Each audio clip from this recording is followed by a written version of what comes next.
Season 3, No Regrets.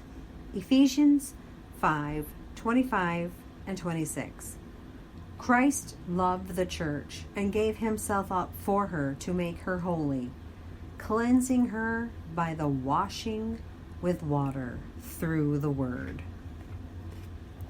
6 months later in New York, Abby gets out of a sweet ride, Lincoln Town Car, wearing an evening gown and a diamond ring. A young gentleman holds his hand out for hers, and she gets out of the car and says, "You just never know." A string of excited, fugitive, miscellaneous pleasures is not happiness. Happiness resides in imaginative reflection and judgment. When the picture of one's life, or of human life, as it is truly has been or is, satisfies the will and is gladly accepted. After spending 5 years in Virginia and now living in New York, Abby had a string of loves behind her, and one thing for sure, she had no regrets. After the party, the gentleman she had invited home with her, and there began a relationship so unique it would be hard to let it go. Having had a lot to drink, Charles and Abby ride in the chauffeured Lincoln back to her apartment. Charles says, "You want to play some music?" Abby's like, I don't have a stereo yet." The bedroom was dark. Abby stumbled onto the bed and realized her gentleman friend, Charles, was right behind her, his lean, muscular body pressing against her soft, supple skin. He just swooped her under him and had her dress off in 2 seconds. Fast moving, she didn't know what had just happened. She felt him inside her, something she hadn't felt in so very long. This wasn't expected.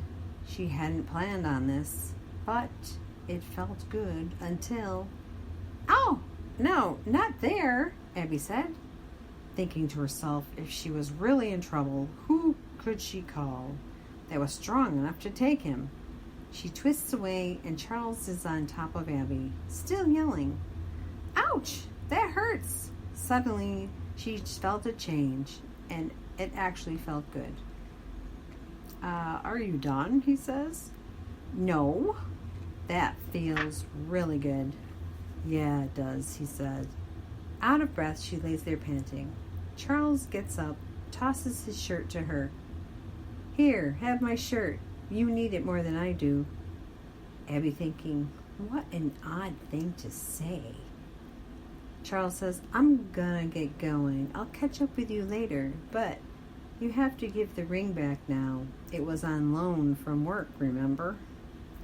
"Oh, yes. Sorry." "Okay, Charles. Good night." Walking to the bathroom in Charles' shirt, mumbling to herself, "You need it more than I do? What kind of thing is that to say?" She looks in the mirror, and then on the floor she sees a license. It's Charles' license. Out loud she exclaims with her eyes bugging out, "Carol!" Calling Carol on the phone. "I had sex with a guy 20 years my junior." Abby says, "I didn't even use a condom, for God's sake. What was I thinking?" Carol says, "Whoa, you must have had a good time then, huh?" "Oh, stop. I didn't mean for that to happen. It just did. So fast. I didn't even think twice. That's not like me at all." Carol's like, "Oh no? I seem to remember a certain dude who had your interest." Abby stops her. Okay, but that was a long time ago. I had no idea that would ever happen again." Carol says, "Are you going to see him again?" Yes, I'm sure I will. He's definitely interesting." Although living in the apartment below Jake now is awkward, since she does have feelings for him and he for her, but not ready for commitment, Abby sees Jake outside his break at work, and she can't help but stare through the window and wish she were with him.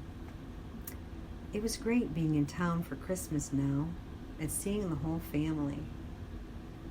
Abby says, Jake, what are you doing for Christmas? Not much. I go to my family's on Christmas Eve, and then that's it.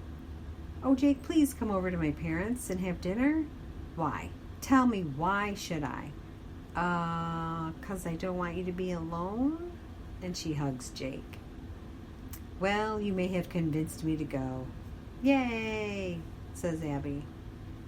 Christmas dinner, the gifts and at her parents' house was all great. All the children. Jake spent time with littlest on his lap. A house full of people. Abby loved it. Her first Christmas back. Jake thanked everyone for having him over. Jake also plays in a band, and a gig was coming up soon. Hey, Abby, you coming to hear me play, right? Yeah, I'm going with a friend, too. Great, it's gonna rock. Friends Leslie and Johnny pick up Abby. Johnny says, does anyone know where we are going? It's so dark out, I can't see. Abby says, I'll take Jake and ask him for more directions. Texting Jake. Where the F is this place? Being sarcastic. Texting back. Take a left on the highway, and it's on the right. You can't miss it. Abby repeats the directions, and they find a place to park. At Buffalo's, it was crowded for a winter night. Johnny offers to buy drinks. What would you like to drink? I'll have a beer, says Abby. As Johnny walks away, Jake walks over. Hello, Leslie. Hi, Jake, says Leslie.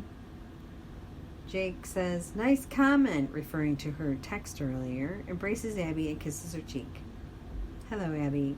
I'll buy you a drink. What would you like? Hi, Jake. I have a drink right now, thanks. Jake says, it's hot in here already. I'm just hoping for a good crowd. They meet new people, love the music, and go home and have sex. Oh, sure, thinking Abby. Great. Why is it okay for everyone else but us? Jake's like, I'll see you in a bit. Music starts playing, and Abby's like, oh, I love this song. Leslie says, is that song for you? Abby's like, no way. He's always sings like that. I don't think so. As Abby looks at Jake, their eyes meet, and she sees a side of him she has never seen before. At the end of the night, they just up and leave, and Jake is offended that there wasn't a goodbye said to him. He is staring and waiting for someone to wave or even wait for the song to end to say goodbye. The next day, Jake says to Abby, you want to go to Chipotle? Yes, that would be nice. I'll be right over. Abby thinks, wow, she's never been to lunch with Jake ever. Just that one time they went to church on Ash Wednesday per Jake's request. Jake was on the phone the whole ride to the church, finding a seat in the beautiful Catholic stained window sanctuary. When it came time to shake hands and say peace be with you, Jake turned and grabbed Abby, kissed her cheek, and said, peace be with you, to him. She was smitten for sure after that. After getting their lunch to go at Chipotle, he drops Abby off and goes back to his office to eat. Abby, sitting alone eating her lunch, had lost her appetite. No company, no conversation. What is that? She's so discouraged once again. Will it ever end? Remembering her second marriage and how it ended, Harry comes home while she is making the bed after washing sheets. Harry says, hey, I brought something home. Abby thinking, sweet, did he actually think of me and bring me something that wasn't food? Harry says, look, Donna gave the kids some toys and stuff. Disappointed, Abby says, that's nice. What did she do that for? Harry says, well, she wanted to do something nice and wants to come over sometime. Abby, rolling her eyes to herself. Oh, okay. Disappointed that she thought he would actually bring something home for her besides a midnight burger.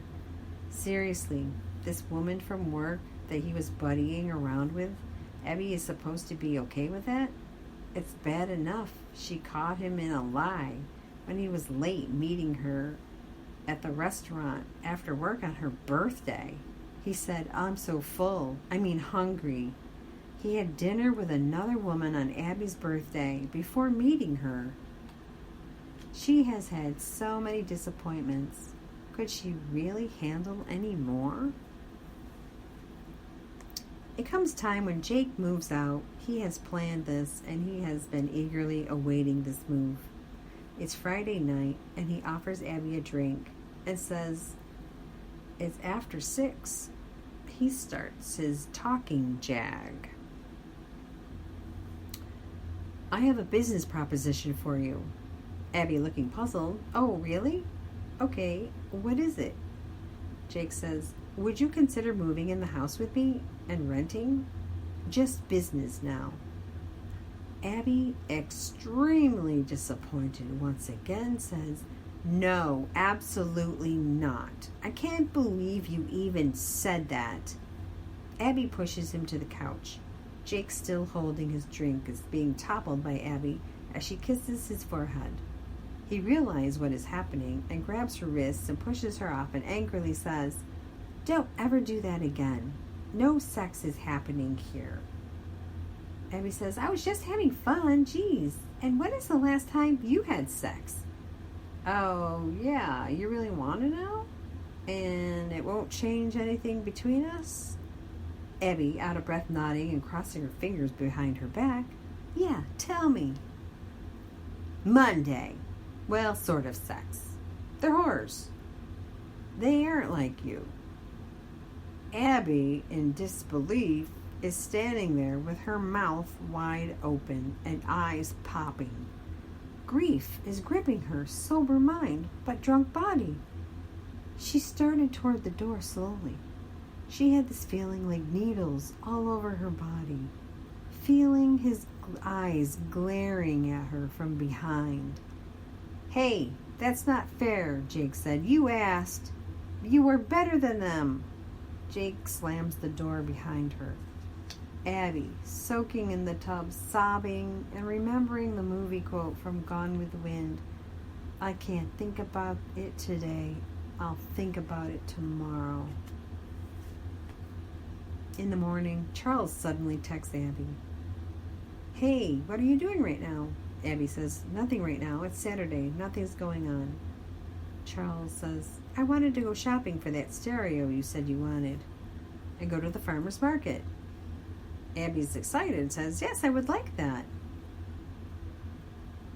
Then Abby has a flashback of her life with Preston when she first met him. How do men find women like me, she says to herself. They know how to manipulate emotions and try to control in a slow, manipulative way, getting women to do things for them and calling daily life minuscule. After all the disappointments, has she forgotten how to love another? It was the middle of winter, right after Christmas and New Year's. The church was decked out in poinsettias and twinkling lights. Wedding bells at 18 and 6 months pregnant in the church bathroom. Abby alone, wondering if she is doing the right thing. Meanwhile, the groom Preston and the best man Rick are getting high before entering the church. The service continues as the traditional Roman Catholic wedding does. Living with her parents, he is wondering if it's the right thing. Preston says, we are having the honeymoon at the hotel here in town. Having the boys over too. You don't mind now, do you, Ab? Abby, 7 months pregnant, is not in any position to start an argument. She just shrugged her shoulders. Preston says, meeting up with Rick and Diane to eat out. Abby's like, I hope it's pizza again. Rick pulls up with Diane and they follow Preston to the restaurant.